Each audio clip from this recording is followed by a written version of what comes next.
Pemanfaatan media digital untuk produksi dan diseminasi konten. Pemanfaatan media digital untuk produksi dan diseminasi konten telah menjadi hal yang sangat penting dalam era digital saat ini. Media digital memberikan peluang besar bagi individu, organisasi, dan perusahaan untuk menciptakan dan menyebarkan konten secara lebih efektif dan efisien. Media digital adalah segala bentuk media yang menyajikan, menyebarkan, dan mengakses informasi dalam format digital menggunakan teknologi berbasis komputer dan internet. Media digital mencakup berbagai jenis konten, seperti teks, gambar, video, audio, dan grafis, yang dapat diakses, disebarkan, atau diubah menggunakan perangkat digital seperti komputer, smartphone, tablet, atau perangkat elektronik lainnya. Secara umum, media digital memiliki ciri khas berupa penggunaan teknologi digital untuk penyajian, distribusi, dan interaksi dengan konten. Ini sangat berbeda dengan media tradisional seperti cetak, televisi, atau radio, yang lebih terbatas pada format fisik atau siaran langsung. Ciri-ciri media digital. 1. Format digital. Media digital terdiri dari file digital yang dapat berupa teks, gambar, video, atau audio. Konten tersebut disajikan dalam bentuk yang dapat diproses oleh perangkat elektronik. 2. Interaktivitas. Pengguna dapat berinteraksi langsung dengan media digital, baik dalam bentuk mengakses, mengedit, atau memberi umpan balik, seperti komentar di media sosial. 3. Distribusi melalui internet. Media digital dapat didistribusikan secara langsung melalui internet, memungkinkan akses ke audiens global dalam waktu nyata. 4. Aksesibilitas. Pengguna dapat mengakses media digital kapan saja dan di mana saja, selama mereka memiliki perangkat yang terhubung ke internet. 5. Multimedia. Media digital sering menggabungkan berbagai format media, seperti teks, gambar, suara, dan video, untuk menciptakan pengalaman yang lebih kaya dan lebih menarik. Jenis-jenis media digital. 1. Website, halaman web atau situs yang menyediakan informasi, produk, atau layanan dalam bentuk teks, gambar, atau multimedia. Misalnya, blog, portal berita, e-commerce. 2. Media sosial, platform yang memungkinkan pengguna untuk berinteraksi dan berbagi konten, seperti Facebook, Instagram, Twitter, TikTok, dan YouTube. 3. Aplikasi mobile, aplikasi yang diunduh dan dijalankan pada perangkat mobile, smartphone atau tablet yang menyediakan konten atau layanan, seperti WhatsApp, Spotify, atau TikTok. 4.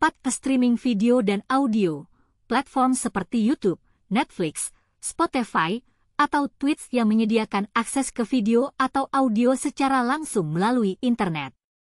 5. Podcast, konten audio dalam format serial atau episode yang dapat diunduh atau diputar langsung melalui platform seperti Spotify atau Apple Podcasts. 6. E-book dan digital publishing, buku digital yang bisa dibaca di perangkat seperti reader atau aplikasi mobile, misalnya melalui Amazon Kindle atau Apple Books. 7. Email, media digital yang digunakan untuk mengirimkan pesan, informasi, atau konten ke individu atau kelompok secara langsung. 8. Game digital, video game yang dimainkan melalui perangkat digital, baik konsol, PC, maupun smartphone. Manfaat media digital. 1. Kemudahan akses. Pengguna dapat mengakses informasi kapan saja dan dari mana saja menggunakan perangkat yang terhubung ke internet. 2. Biaya lebih efisien. Dibandingkan dengan media tradisional, seperti cetak atau TV, media digital cenderung lebih murah dan efisien dalam hal distribusi dan produksi. 3. Interaktivitas dan keterlibatan pengguna. Pengguna bisa berinteraksi langsung dengan konten, memberikan komentar, atau bahkan membuat dan membagikan konten mereka sendiri, user-generated content. 4. Distribusi global. Media digital memungkinkan distribusi konten ke audiens global tanpa batasan geografis, membuka peluang pasar yang lebih luas. 5. Personalisasi. media digital memungkinkan konten disesuaikan dengan preferensi atau kebutuhan pengguna melalui teknologi seperti algoritma rekomendasi atau pengumpulan data pengguna. Tantangan media digital. 1. Keamanan dan privasi. Risiko terkait data pribadi dan keamanan online meningkat, terutama dengan semakin banyaknya informasi yang dibagikan secara digital. 2. Saturated content. Kebanjiran konten. Banyaknya konten yang beredar di dunia digital membuat audiens kesulitan untuk menemukan informasi yang relevan atau berkualitas. 3. Penyebaran hoaks dan disinformasi. Media digital memungkinkan informasi dapat menyebar dengan sangat cepat, termasuk informasi yang salah atau menyesatkan. 4. Ketergantungan pada teknologi. Pengguna sangat bergantung pada perangkat digital dan internet untuk mengakses media ini, yang dapat menimbulkan masalah jika teknologi mengalami gangguan. Peran media digital dalam kehidupan sehari-hari. 1. Komunikasi. Media digital telah merubah cara kita berkomunikasi, baik melalui pesan teks, media sosial, maupun video call. Aplikasi seperti WhatsApp, Telegram, dan Zoom memungkinkan komunikasi instan dengan orang di seluruh dunia. 2. Pendidikan dan pembelajaran. Media digital memainkan peran besar dalam pendidikan, dengan platform pembelajaran online seperti Han Academy, Coursera, dan edX yang memungkinkan pembelajaran jarak jauh dan akses ke materi pembelajaran global. 3. E-commerce. Belanja online melalui platform seperti Amazon, Tokopedia, dan Shopee telah mengubah cara kita berbelanja, menawarkan kemudahan dan kenyamanan tanpa perlu meninggalkan rumah. 4. Pemasaran dan bisnis.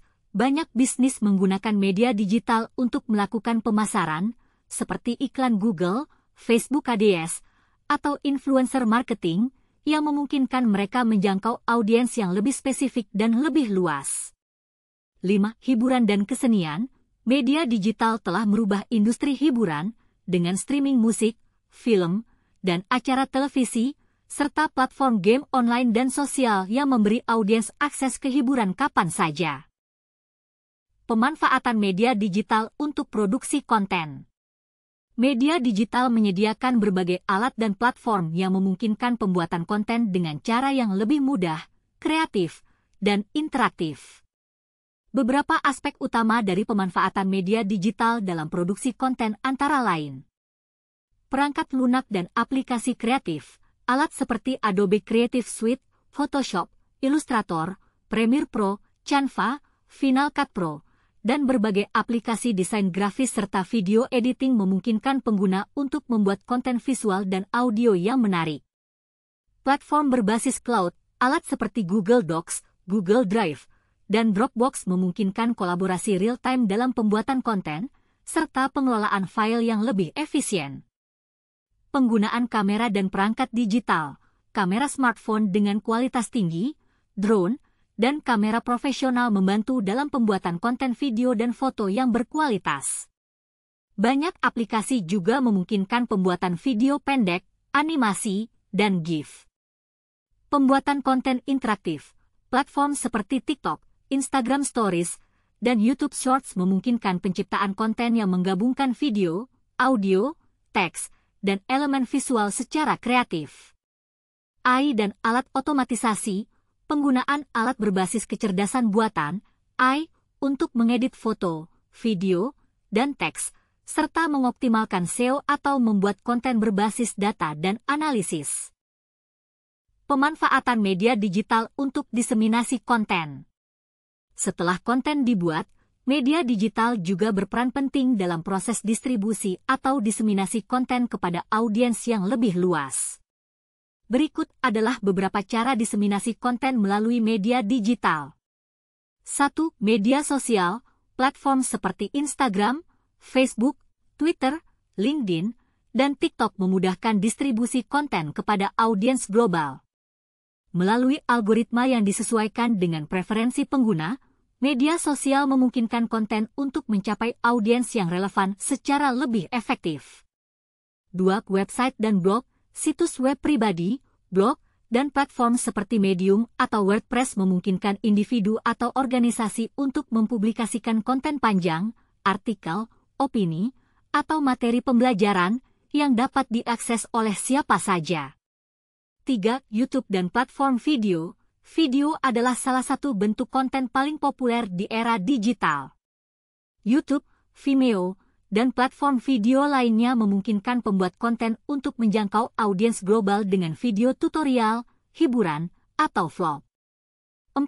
Email marketing. Meskipun lebih klasik, email marketing tetap menjadi metode diseminasi konten yang efektif.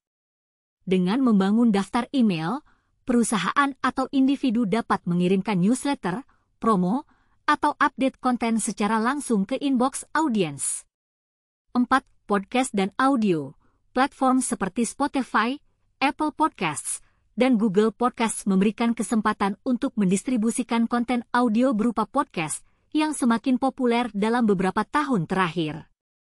5. SEO dan SEM. Mengoptimalkan konten agar mudah ditemukan oleh mesin pencari seperti Google adalah kunci dalam diseminasi konten. Teknik SEO, Search Engine Optimization, dan SEM, Search Engine Marketing, memungkinkan konten muncul di hasil pencarian yang relevan, meningkatkan visibilitas. 6. Platform distribusi konten khusus. Platform seperti TikTok atau Snapchat memungkinkan distribusi konten visual atau video pendek yang viral. Selain itu, ada juga platform berbasis komunitas seperti Reddit atau Quora yang memungkinkan pengguna berbagi dan mendiskusikan konten tertentu. Strategi diseminasi dan pengukuran efektivitas. Pemanfaatan media digital dalam diseminasi konten juga memerlukan strategi yang tepat agar pesan sampai ke audiens yang diinginkan. Beberapa strategi yang dapat diterapkan termasuk targeting dan personalization. Melalui data dan analisis, konten dapat disesuaikan dengan preferensi audiens tertentu, seperti usia, lokasi, minat, dan perilaku pengguna. Pengukuran kinerja konten. Media digital memungkinkan analisis mendalam mengenai performa konten melalui metrik seperti jumlah tampilan, interaksi, konversi, dan ROI, Return on Investment. Alat seperti Google Analytics, Hootsuite, dan Buffer membantu untuk melacak dan menilai keberhasilan strategi distribusi konten. Influencer marketing. Kolaborasi dengan influencer di media sosial atau platform lainnya memungkinkan konten untuk dijangkau oleh audiens yang lebih besar dan relevan.